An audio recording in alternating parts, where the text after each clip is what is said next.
사람이 목사님에게 찾아와서 따지듯이 이렇게 건의를 하더랍니다. 목사님, 헌금은 자발적으로 하는 것 아닙니까? 주보에 헌금 봉투 넣는다면 자발성이 떨어지지 않겠습니까? 그러니 주보에 헌금 봉투 넣지 말아 주십시오. 오늘 저희는 넣었는데 좀 찔려요. 예. 목사님이 이 이야기를 청년의 이제 좀 도발적인 건의를 들었는데 일견 일리 있는 말 같더랍니다. 또 언젠가는 한 집사님이 헌금과 관련해서 또 이 목사님에게 이렇게 다른 건의를 했답니다. 목사님, 헌금은 강요하면 안 되는 거 아닙니까? 헌금 이혼 세워서 헌금 주머니 돌리면 헌금을 강제로 걷는 거 아닌가요? 우리 교회도 그러니까 교회 입구에 헌금함 두어가지고 헌금하고 싶은 사람들만, 헌금할 형편되는 사람들만 하게 하면 저는 좋겠습니다. 라고 하더랍니다. 이것도 일리 있는 말처럼 들렸답니다. 여러분에게 묻고 싶습니다. 과연 그럼 우리는 자발적으로 신앙생활 잘할 수 있을까요? 알아서 감사하고 자발적으로 하나님 앞에 헌금하고 그리고 시키지 않아도 봉사하고 기도하고 강요하지 않아도 성경 보면서 묵상하면서 우리가 신앙생활 할 수 있느냐 그 질문이에요. 앞서 말씀드린 이 꽤 알려진 이 목사님은 이 헌금에 대한 이러한 몇몇 성도들의 도발적인 어떤 질문이라기보다는 어떤 그런 그 건의에 대한 답을 그럼 어떻게 할까? 일견 맞는 것 같으면 그렇게 해볼까라고 하시다가 레위기에서 답을 찾았답니다. 그에 대한 대답을. 레위기를 아신 분들은 아시겠지만 1장에서 7장까지에는 5대 제사에 대한 말씀이 나오는데 5대 제사는 요즘으로 하면 우리가 예배라고 하면 되겠습니다. 각양의 성격의 예배를 우리가 5대 제사로 나오는데요. 이 5대 제사에 대한 말씀이 나오는데 여기에서 하나님께서 제사 종류를 상세하게 지시하십니다. 이럴 때는 이 제사 드려라, 이럴 때는 이 제사 드려라, 너에게 좋은 일이 있을 때는 화목제를 드려라, 이렇게 각 제사의 종류마다 그리고 생기는 일마다 제사를 드리는 종류를 나열하고 계십니다. 그것뿐만 아니라 각 제사마다 제물은 어떤 것을 가져와야 되는지, 형편 따라 어떤 제물을 가져와야 되는지를 나열하고 계시고 또 뿐만 아니라 그 제물들을 어떻게 손질해야 되며 또 제사 드리고 난 후에 그 제물은 어떻게 처리하는지까지 아주 상세하게 쓰고 계십니다. 이 레위기 1장에서 7장까지 이야기를 요즘 우리 표현을 빌리자면 하나님께서는 헌금 액수를 정해 놓으셨고 헌금 방법을 나열하고 계시며 그리고 어떨 때는 어떤 헌금을 드려야 되는지까지 정해 놓으셨다는 겁니다. 한마디로 하나님은 헌금을 강요하고 계십니다. 예배도 강요하고 계신다라는 겁니다. 왜요? 이게 레위기니까요. 레위기는 하나님의 사람들이 반드시 지켜야 될 법, 즉 율법에 대한 27장까지 나오는 이야기거든요. 근데 그 처음이 뭐라고요? 1장에서 7장까지는 제사에 대한 이야기와 제물에 대한 이야기와 제물을 드림에 대한 이야기가 쭉 쓰고 계십니다. 그리고 그렇게 해야 된다는 겁니다. 한마디로 하나님이 뭘 하고 계십니까? 강요하고 계십니다. 자, 그럼 우리는 질문해야 됩니다. 하나님은 왜 이렇게 하고 계시는 거죠? 왜 하나님이 이렇게 하고 계시냔 말입니다. 우리 알아서 할 건데 강요하면 안 되는데 왜 강요하고 계시냐 그 말이죠. 하나님께서 돈이 부족해서 재물을 더 많이 받으려고 그러는 걸까요? 아니면 우리의 형편은 일도 고려하지 않으시고 우리를 힘들게 하시려고 하시냐 그 말입니다. 아닙니다. 답은 아니에요. 그 답은 뭐냐면 하나님께서는 이스라엘 백성들이 더 복되게 살도록 하시기 위하심이십니다. 어떻게 하라고요? 더 복되게 사시도록. 예, 하나님 백성이라고 해도 믿는 성도라고 해도 아직 하나님 백성답지 못하기 때문입니다. 그래서 율법이라는 이 강제 규정 없이 제사는 이런 식으로 드리고 이럴 때는 이 제사를 드리고 이 제사에는 이런 제물을 가지고 오고 이런 강제 규정 없이 자발적으로 그들이 알아서 신앙생활을 할 만한 능력이 아직 그들에게는 없다라는 겁니다. 이게 여러분에게 어떻게 들려올지 모르겠지만 이게 사실입니다. 오늘 본문을 보면 하나님은 역시 감사를 어떻게 하십니까? 명령하고 계십니다. 명령. 왜 그럴까요? 왜 하나님은 감사를 명령하시는 겁니까? 자, 은혜를 받았습니다. 그러면 마땅히 감사해야 되겠습니다. 자발적으로 감사해야 하고 알아서 감사해야 될 겁니다. 그런데 우리 안에, 인간 안에 있는 죄성이 그렇게 하지를 않습니다. 은혜 받았고 감사할 일이 있으면 알아서 당연히 감사해야 함에 불구하고 하지 않는다라는 거예요. 그래서 하나님 어떻게 하십니까? 감사를 명령하시는 겁니다. 감사해라. 예. 오늘 본문을 자세히 살펴보면 감사에 대한 두 가지 명령이 나옵니다. 첫 번째는 감사하는 자가 되라는 것이고, 두 번째는 감사하라는 겁니다. 자, 첫 번째는 감사하는 자가 되라. 골로새서, 오늘 우리가 읽은 골로새서는 대부분의 바울의 편지, 즉 바울 서신들이 그런 것처럼 나름대로의 구조적인 특징을 가집니다. 즉 전반부는 교리에 대한 이야기, 교리적인 이야기가 나오고, 후반부는 그 교리를 바탕으로 한 실천적인 내용이 나오는 이중 구조로 되어 있습니다. 그리고 이 둘은 그러므로라는 접속사로 연결됩니다. 즉 무슨 말이냐면, 오늘 3장 읽었는데 3장 1절을 보십시오. 오늘 3장 1절을 보면 그러므로라는 접속사가 나오죠. 이어주는 말, 접속사, 그러므로. 즉 무슨 말입니까? 1장, 2장에서는 교리적인 이야기를 다루고 있고, 이제 이 그러므로라는 접속사를 통해서 그러므로 이제부터는 이렇게 살아야 된다라는 이야기의 구조가 골로새서라는 이야기입니다. 바울의 편지는 대부분 이런 구조를 취합니다. 자, 그러면 1장, 2장의 교리의 내용은 무슨 얘기가 나왔는가? 한마디로 간단히 요약하면 우리 그리스도인들이 이제 새 사람이 되었다라는 겁니다. 새 사람이 되었다라는 것. 예수 그리스도를 믿음으로 예수 그리스도와 연합된 새 사람이 되었다라는 것이 1장, 2장의 큰 내용입니다. 전반적인 줄거리입니다. 그리고 이제 그러므로라는 겁니다. 새 사람이 되었는데 그러므로라는 연결된 접속사로 이어지는 3장, 4장은 그러므로 어떻게 하라? 새 사람답게 살라는 겁니다. 새 사람이 되었다고 하니까 이제 그러므로 그러면 어떻게? 새 사람답게 살아라. 이게 이제 이어지는 3장, 4장의 이야기입니다. 그 중에서 3장 오늘 1절로 17절까지, 우리 17절 읽었는데요. 17절까지는 새 사람답게 살기 위해서 반드시 지켜야 될 생활의 원칙들을 쓰고 있습니다. 새 사람이 되었다라면, 너희가 이제 구원받는 성도가 되었다라면 이제 그러면 이렇게 말고 이렇게 살아야 된다라는 삶의 지침들, 이게 17절까지 쭉 나옵니다. 예. 그 중에서 오늘 읽은 한 가지는 무엇이냐면, 새 사람이 된 그리스도인들을 따라서 읽겠습니다. 감사하는 사람이 되어야 한다.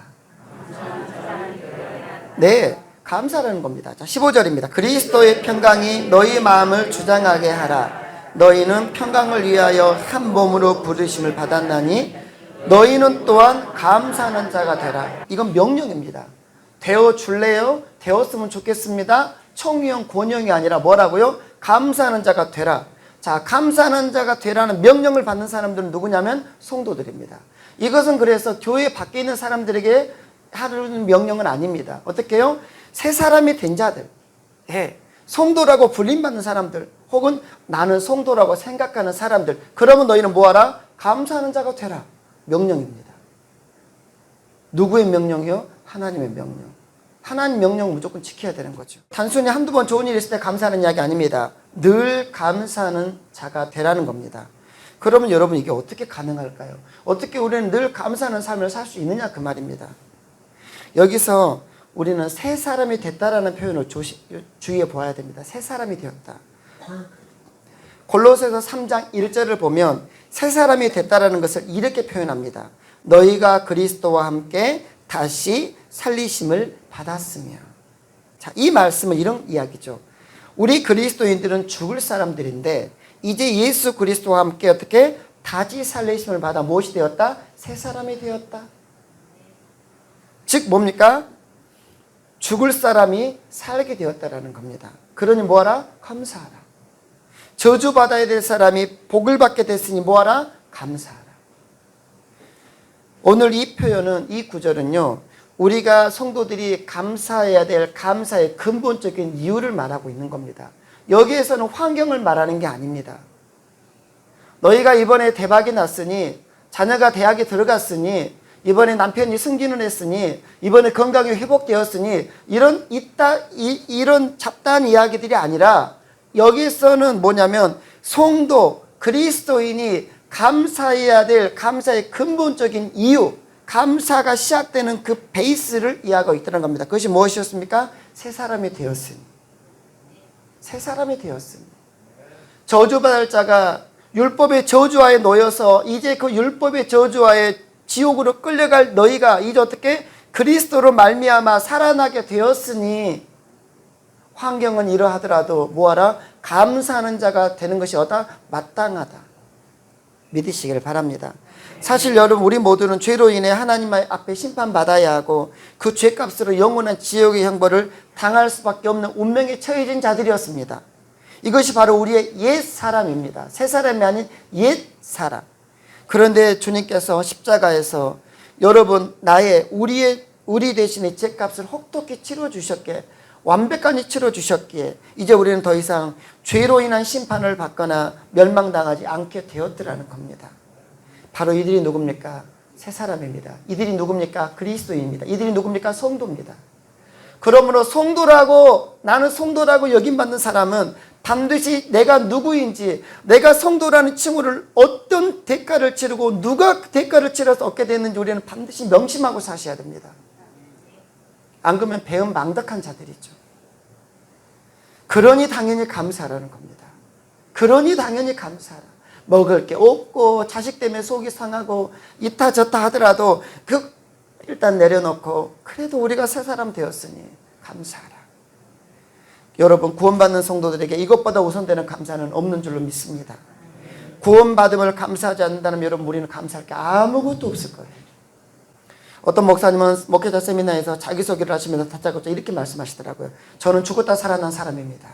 이걸 들어보니 그 목사님은 임파선암으로 의사에게 사형 선고를 받았던 사람이었습니다. 그래서 인생을 원망하며 이제 모든 것을 다 포기하고 절망 중에 있었답니다. 사형 선고 받았는데 할 게 뭐가 있겠어요. 그런데 그렇게 있던 병상에서 전도를 받았습니다. 그런데 그 전도를 받고 이상하게 마음이 뜨거워지면서 예수가 믿고 싶어지더랍니다. 믿고 싶어지더래요 그냥. 그래서 있는 힘을 다해 그 병든 몸을 이끌고 교회 나가기 시작했고 그러면서 한 번, 두 번 교회 나가서 말씀을 듣는 중에 견디기 힘든 자기 안에 통의 눈물이 나오더래요. 내가 인생을 왜 이렇게 살았을까? 많은 자신 인생을 돌아보는 시간이 되었답니다. 그 후에 이분은 이제 시간이 지나 구원의 확신을 얻게 되었고 믿음으로 기도를 하게 됩니다. 여전히 죽을 몸을 가지고 있었고요. 그러던 중 성령의 감동으로 이분이 이렇게 기도합니다. 하나님, 내 병 고쳐주시면 남은 인생 주께 드리겠습니다. 근데 놀랍게도 그 기도와 함께 치유가 시작이 되었답니다. 3개월 만에 죽을 거라고 했던 사람이 그 이후로 3개월 만에 완치가 되었고 퇴원을 하게 되었고 약속한 대로 신학교 입학해서 목사님이 되셨고 오늘에 이르게 되었더라는 겁니다. 그런데 이 목사님 말씀이 예수 믿고 난 뒤에 암으로 죽게 된 상황에서 감사가 쏟아지더라는 거예요. 아직 몸은 변화가 없고 여전히 죽음을 향해서 하루하루 살아가고 있는 그 상황인데도 이유는 모르겠지만 감사가 쏟아지더래요. 무엇보다 예수 믿게 된 것이 감사하고 이렇게 병상에서라도 예수 만나보니 차라리 암에 걸린 것이 만약 암이 없었더라면 예수 믿지 못하게 됐을 텐데 그러니 차라리 암이라도 걸려 예수 믿게 된 것이 너무 감사한 마음이 들더랍니다. 그리고 생각해보니 이것은 상황과 상관없는 환경과 상관없는 모든 것에 대한 감사였답니다. 여러분 그래요. 감사 중에 감사는 우리가 예수님 때문에 새 사람 된 것 바로 이것입니다. 이것이에요. 예수 그리스도의 십자가의 보혈로 죄사함 받고 하나님의 자녀가 되었고 주를 위해 살아갈 수 있게 되고 오늘 여기 앉아 예배드릴 수 있는 것 이것이 우리가 감사할 마땅한 이유임을 여러분 믿으시길 바랍니다. 여러분 우리는 범사에 감사라는 말씀을 어떻게 지킬 수 있을까요? 그건 아주 간단해요. 여기서 범사는 우리가 환경만 보니까 뭐예요? 감사할 수 없다고 생각할지 모릅니다. 그러나 범사에 감사하는 말씀을 지킬 수 있는 것은 뭐냐면 우리가 구원받은 것, 새 사람 된 것, 나를 성도라 인쳐주시고 불러주시고 성도가 된 것 이것에 감사해 주시면 됩니다. 무엇입니까? 감사해야 될 근본적인 이유만 가지고 우리가 감사하면 되더라 그 말입니다. 환경 때문이 아니라 죄사함 받고 구원받은 것에 우리는 감사하면 됩니다.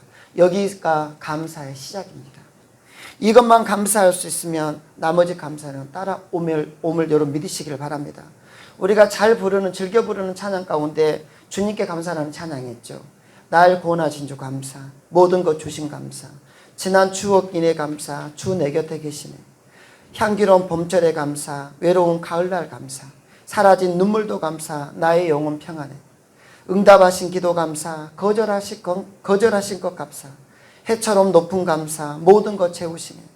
아픔과 기쁨도 감사, 절망 중 위로 감사, 측량 못할 은혜 감사, 크신 사랑 감사해. 길가에 장미꽃 감사, 장미꽃 가시 감사, 따스한 가정 희망 주신 것 감사, 기쁨과 슬픔도 감사, 하늘 평안을 감사, 내일의 희망을 감사, 영원토록 감사해. 이런 찬양입니다. 이 가사를 보면 상황과 환경을 초월한 감사할 내용으로 가득 채워져 있습니다. 저는 여기에 감사의 도미노가 있다고 봅니다. 무엇입니까? 가장 우선적으로 첫 감사 시작이 무엇입니까? 구원받은 것 감사. 이게 시작입니다. 도미노가 뭔지 아시죠? 쭉 있는데 하나가 넘어지야 쫙 넘어지는 거 아닙니까? 그 첫 번째 넘어짐이 뭐라고요? 첫 번째 스타트가 뭐라고요? 구원받은 것 감사. 성도된 것 감사. 나 같은 것 죄 사해 주시고 나 같은 건 위해서 십자가에 달려주신 것 감사. 이게 감사 도미노의 시작점입니다. 그러면 우선적으로 구원받은 것 감사하고 나니까 그 다음에는 도미노처럼 톡톡톡톡톡 넘어지는 것처럼 감사가 톡톡톡톡 튀어나오더라는 거예요. 예, 나머지 감사는 따라오는 겁니다. 여러분에게 하면 여러분 가슴에 묻고 싶습니다. 저도 설교 준비하면 저에게 물어봤어요. 문 목사, 너는 구원받은 것 때문에 얼마나 감사하고 사니?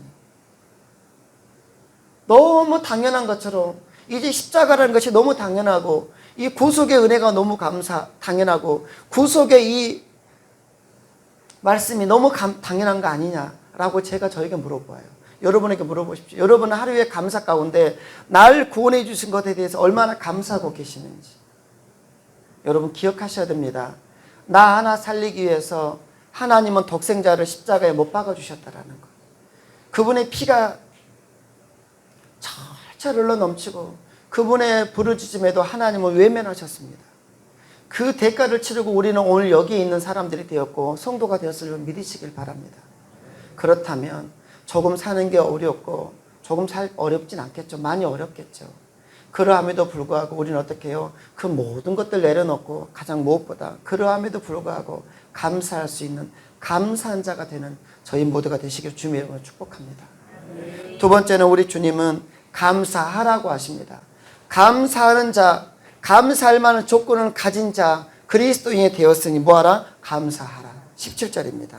또 무엇을 하든지 말에나 일에나 다 주 예수의 이름으로 하고 그를 힘입어 하나님 아버지께 감사하라. 그러니까 감사하는 사람이 된 사람에게 또 감사하라고 이중적으로 명령하고 계시는 겁니다. 감사하는 사람이 됐으면 됐지 왜 또 감사라고 하고 계실까요? 우선 두 가지인데요. 첫 번째는 감사하지 않으면 감사를 잃어버리기 때문입니다. 여러분, 하나님께서 우리에게 베풀어 주신 것들 엄청 많을 겁니다. 우리에게 베풀어 주신 것들은 제가 생각할 때는 만나와 같은 특징을 갖습니다. 만나가 뭔지 아시죠? 광야에서 내렸던. 출애굽기 16장 19절로 20절을 보면 만나는 그날 하루의 양식입니다. 그래서 그날 먹어야 됩니다. 그날 거둔 만나를 그날 먹지 않고 남겨두면 썩어서 그 다음 날은 먹어요? 못 먹어요? 못 먹었습니다. 버려야 됩니다. 아무리 좋아도 그 다음 날은 버리는 거예요. 그러면 그 다음 날은 못 먹고 살아요? 그 다음 날은 아침에 나가면 또 만나가 내려 있었습니다. 그러고 만나는 뭡니까? 그날의 양식입니다. 그날의 양식. 아무리 욕심으로 많이 거둬도 그 다음 날은 하나도 못 먹는 거고요. 예, 오늘 귀찮아서 거두지 않으면 그날은 먹을 게 없었던 겁니다. 이게 만나의 특징입니다. 은사도 마찬가지입니다. 하나님께서 우리에게 주신 은사들이 있을 겁니다. 우리가 하나님께로부터 받은 바 은사를 활용하면 괜찮지만 활용할 때를 놓치면 많은 은사를 받았지만 그것을 놓치고 있으면 은사도 소멸됨을 여러분 아셔야 됩니다. 여러 가지 은사들이 있잖아요. 하나님께서 그 은사를 이제 거두시는 겁니다. 여러분 감사도 꼭 이래요. 뭡니까?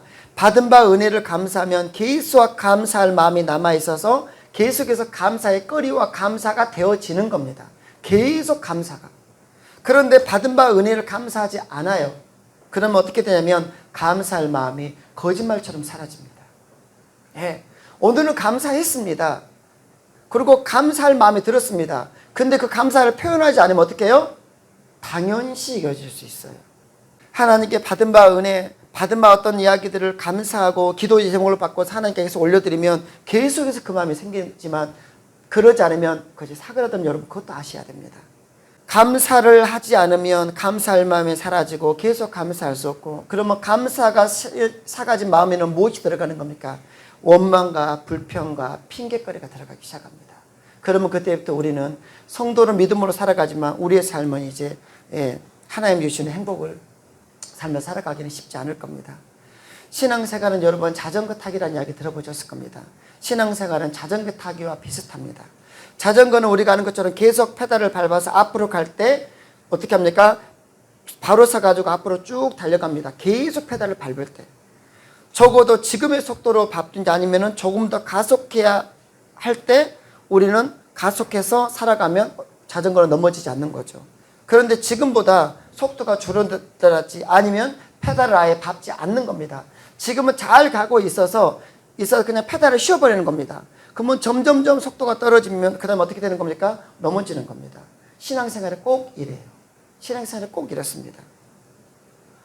우리 그리스도인들이 구원받은 새 사람이 되었어도, 감사할 수 있는 사람이 되었어도 우리가 계속해서 감사하지 않으면 감사 생활에 문제가 생긴다 그 말입니다. 그 감사 생활의 문제는 신앙의 문제로 생기고 영적인 문제로 생깁니다. 그래서 저는 개인적으로 과거에 이제 그 애완교 성도들이 그런 얘기 많이 했지만, 영성의 최고봉은 저는 감사하는 영성이라고 봅니다. 기도를 몇 시간 하고 이게 아니라 진짜 깊은 영성의 최고봉은 저는 감사라고 봐요. 감사의 영성. 상황과 환경을 초월해서 모든 것을 감사로 바꿔버릴 수 있는 영성. 이분들은 기도의 영성의 최고봉들입니다. 감사합니다. 그러나 그 감사 생활에 문제가 생기면 반드시 원망의 틈을 탑니다. 우리 심령에 원망이 들어오기 시작해요. 점점 감사보다는 원망과 불평과 핑계가 점점 많아질 겁니다. 그리고 그 다음에는 이런 설교를 하면 이렇게 말할 수 있습니다. 앉아서, 목사님 감사할 일이 있어야 감사하죠. 목사님이 제 입장이 되고 내 환경이 되면 그렇게 말 못할 겁니다 라고 말할 수 있습니다. 이해합니다. 충분히 이해됩니다. 그럼에도 불구하고 여러분, 그 삶을 벗어나고 싶다라면 따라서 하겠습니다. 감사합시다. 그게 성경의 가르침입니다. 그럼에도 불구하고 감사하셔야 됩니다. 그러면 삶이 바뀌기 시작합니다. 그러니 감사하지 못하면 삶은 계속 그 나락으로 빠질 수 밖에 없고, 그러나 그 환경을 내려놓고 그래도 하나님 그럼 감사하겠습니다라고 우리가 의지적으로 결단하며 나아가지 않는다라면 우리의 삶은 바뀌지 않을 겁니다. 사랑하는 여러분, 그러므로 어제 감사했다고 오늘 감사 주시면 안 됩니다. 오늘도 감사해야 됩니다. 내일은 더 감사할 수 있기를 주님으로 축복합니다. 그래야 감사를 잃어버리지 않으며 우리 삶은, 여러분의 삶은 오늘보다 내일이 더 아름답고 풍요로움에 행복해질 겁니다. 그리고 내가 원하는 환경으로 우리는 조금씩 그 삶으로 바뀌어 나감을 믿으시기를 바랍니다. 감사하는 사람이 됐는데도 또 감사라고 명령하신 두 번째 이유는 무엇이냐면, 감사는 더 큰 감사를 가져오기 때문입니다. 누가복음 17장을 보면 주님께서 감사에 대한 교훈을 말씀하신 내용이 나옵니다. 그 17장에는 주님께서 예루살렘으로 가실 때 갈릴리와 사마리아 경계지역을 지나가고 계셨거든요. 지나가시다가 이제 거기서 누구를 만나냐면 문둥병자 10명을 만납니다. 문둥병자 10명. 그들이 멀리서 주님에게 소리칩니다. 예수 선생님이여, 우리를 불쌍히 여기소서. 주님이라고 하는, 예수 선생님이라고 부릅니다. 우리를 불쌍히 여겨달라고. 그러자 예수님 뭐라고 하십니까? 제사장들에 가서 너희 몸을 보이라고 하십니다. 문둥병자에게 하시는 말씀입니다. 제사장에 가서 보이라는 말씀 무슨 말이냐면, 너희 문둥병이 나을 거니까, 반드시 나을 거니까 제사장에 가서 확인을 받고, 당시에는 제사장이 문둥병에서 나았다라는 이제 그 사인을 주어야만 그들이 다시 자기 가족으로 돌아올 수 있었거든요. 그래서 제사장에 가서 이제 확인을 받고 문둥병에서 완전히 해방을 받고 자유인이 되어 살아라라는 그런 이제 주님의 축복이었습니다. 이들은 10명은 이 말씀을 믿었습니다. 놀라운 믿음이죠. 이 말씀을 믿고 제사장에게 갔더랍니다. 가는 중에 어떻게 됐습니까? 왜 우리가 아는 것처럼 문둥병이 나와버렸습니다. 이들의 믿음은 큰 믿음입니다. 10명이 다 그 믿음으로 갔더니 그대로 나음을 얻었다는 겁니다. 할렐루야죠. 자, 그 다음에 문제가 생깁니다. 그럼 어떻게 해야 될까요? 그럼 어떻게 해야 됩니까? 여러분이, 죄송합니다, 이런 표현을 저한테 해볼게요. 만약에 제가 문둥병자였다면, 거기서 나았다라면 제가 저를 낫게 해주신 분에게 어떻게 해야 될까요? 감사만 하면 됩니까? 밥 한 끼라도 사줘야죠. 안 그러면 어떤 겁니까? 세상에서도 나쁜 사람이죠. 10명은 어떻게 해야 됐습니까? 당연히 예수 있게 가야 하죠. 그리고 어떻게 해야 됩니까? 가서 예수님 식사하십시다라고 최고 비싼 집에 가서 식사 한번 대접해야죠. 아니라면 돈 좀 있는 사람이었다면 지금 전도 이제 사역에서 쓰시라고 뭐라도 좀 챙겨드려야죠. 당연하죠. 여기에 근데 부패한 인간의 모습이 여기서 드러납니다. 10명이 다 그렇게 했을까요? 아니요. 딱 한 명만 갑니다. 9명은 어떻게 따갑니까? 자기의 살 자리로 돌아가 버렸어요. 이게 우리의 모습입니다. 성경은 그것을 보여주고 있습니다. 부패한 인간의 속성이 얼마나 타락해 있는지. 그런 상황인데도 예수님께 나와서 인사하지 않습니다. 그러자 예수님께서 섭섭한 마음을 이렇게 표현하시죠. 찾아보실래요? 누가복음 17장입니다. 17절로 19절. 예수께서 대답하여 이르시되, 자, 찾은 분들 같이 따라가겠습니다. 10사람이 다 깨끗함을 받지 아니하였느냐? 그 9은 어디 있느냐? 이 이방인 외에는 하나님께 영광을 돌리러 돌아온 자가 없느냐 하시고 그에게 이르시되, 일어나 가라, 내 믿음이 너를 구원하였느니라. 아멘. 예수님이 엄청 서운하셨습니다. 예수님이 서운하셨습니다. 감사해야 됨에도 감사를 표현하자 할 때 우리 하나님도 서운하시면 믿으시길 바랍니다. 예. 분명히 이 성도 이만한 은혜를 주었으면 이렇게 감사를 표현하고 이렇게 감사헌금을 올릴 것 같은데 씻어버려요. 그럼 어떻게 하신다고요? 우리 하나님 섭섭하십니다. 하나님이 우리에게 섭섭해 하심을 여러분 아셔야 됩니다. 여러분, 우리가 이 모습으로 우리가 신앙생활을 우리의 모습을 보면 우리가 하나님을 얼마나 섭섭하게 해왔는지 여러분 느끼셔야 됩니다. 물론 앞에 있는 저도 여기서 자유하지 못할 겁니다. 우리는 하루에도 수십 번 수백 번씩 하나님 앞에 섭섭하게 합니다. 그런데도 불구하고 노여워하지 않으시고 우리를 품어 안으시는 하나님의 은혜는 정말 측량할 길이 없죠. 주님은 분명히 섭섭한 말씀을 하십니다. 9 어디 있니? 섭섭하시다는 겁니다. 나 섭섭하다. 가버렸습니다. 감사하지 않았습니다. 밥 한 끼 사는 건 고사하고 감사합니다는 말도 안 합니다. 여러분, 문제는 여기서부터입니다. 그래서 9명의 복은 거기서 끝납니다. 이게 끝입니다. 뭐예요? 그 9명은 육체의 질병을 고침받은 것까지가 그가 받을 몫이었습니다. 그러나 돌아온 사마리아 사람, 이 사람은 무슨 복을 더 받습니까? 19절이죠. 가라, 내 믿음이 너를 뭐했다? 구원하였느니라. 영혼의 축복을 받습니다. 영혼의 구원을 받습니다. 영혼의 구원은 9사람은 받지 못했다라는 거 기억하셔야 됩니다, 여러분. 성경이 왜 이것을 그대로 기록해 놓고 주님께서 섭섭하시다는 마음까지 그대로 기록해 놓는 그 이유를 여러분이 잡을 수 있기를 주님을 축복합니다. 사람도 섭섭한데 하나님은 더 섭섭하십니다. 감사하였던 그 사마리아 문둥병자는 그는 감사한 이유 때문에 영적으로도 큰 복을 받게 되었더라는 겁니다.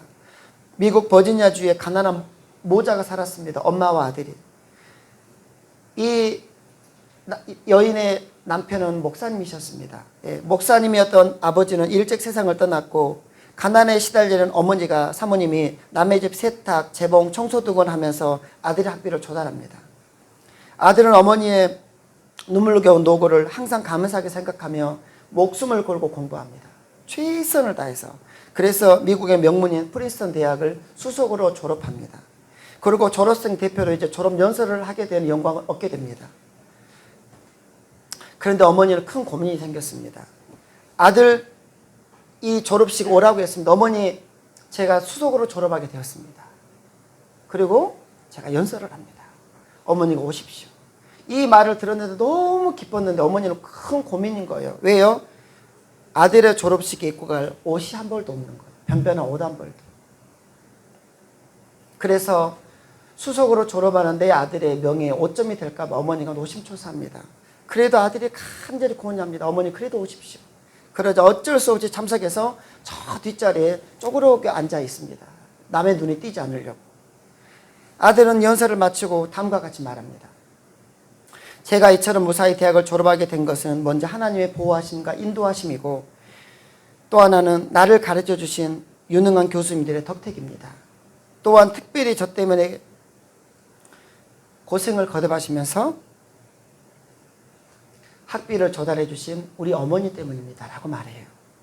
그리고 이제 총장으로부터 메달을 받습니다. 그 금메달을 자신이 걸지 않고 두 손으로 듭니다. 그리고 그걸 두 손으로 들고 내려가요. 회중석으로. 모든 사람의 시선이 그 아들을 따라갑니다. 어디로 가나 보자. 저 뒤에 앉아 계시는 남노한 한 여인에게로 갑니다.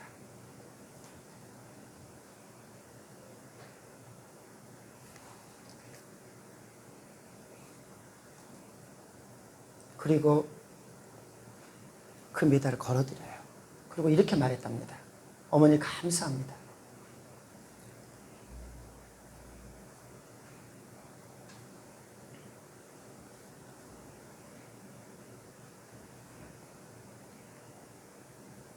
어머니의 은혜로, 어머니의 헌신으로 제가 졸업하게 되었습니다. 이것은 제가 받을 것이 아니고 어머니께서 받으셔야 합니다. 모든 사람들이 그 모습을 봅니다. 그리고 서로 눈물을 흘리며 일어나서 박수를 쳐줍니다. 이 젊은이는 뒤에 변호사가 됩니다. 그리고 모교인 프린스턴에서 교수가 되고요. 1902년에는 프린스턴의 총장이 됩니다. 그리고 8년 뒤 뉴욕의 주지사가 되었고, 뉴저지의 주지사가 되었고, 다시 2년 후에는 미국의 28대 대통령이 됩니다. 이 사람이 누구냐면 민족 자결주의를 제의했던 윌슨입니다. 그 후에 이 윌슨은 노벨 평화상을 받죠. 여러분, 그래요. 감사는 더 큰 복을 불러와 더 큰 감사의 제목을 낳습니다. 작은 것에 매사에 하나님과 사람에게 감사하는 사람은 하나님께서도 그를 축복하심을 믿으시길 바랍니다. 예. 그래서 그 이후에 더 큰 감사를 할 수 있는 축복을 허락해 주심을 여러분 믿으셔야 합니다. 하나님은 우리의 작은 감사로 영광을 취하신 이후에 더 큰 감사로 더 큰 영광을 취하시기를 원하시는 분이심을 여러분 믿으셔야 합니다.